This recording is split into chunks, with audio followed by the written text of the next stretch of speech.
Hi class, here you have instructions if you're not able to graph the stem and leaf plot from your project. So the first step would be from your data set or your data file, you would have to copy the data file. So to copy, you just basically click on this button and do a Control C.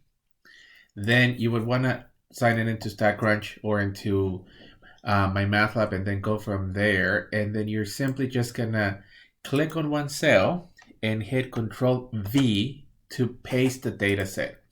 Once you paste it, delete the title so that it doesn't read it.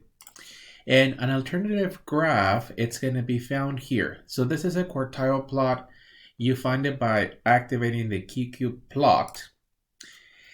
And in this case, since you're cutting and pasting your data set, you're going to have your data set in an equivalent var. So in this case, I have it on var 17. So I'm going to go to var 17 and then activate. Actually, that's it. Once you click on the proper column that you have the data set, you can hit compute. If your graph looks something like this is an alternative graph if you're not able to run the stem and leaf plot. And what this graph represents here is the following.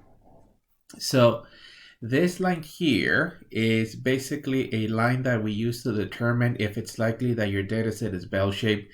So you're going to see the author brings this plot in. If you see that several values are far from the line, that's an indication that it's not likely bell-shaped. For the moment, you could use it as a replacement for the stem and leaf plot as long as you get a decent output. So you're expecting to get a line and then the dots around this line. If you're able to compute it, you may substitute this the stem and leaf plot with this graph.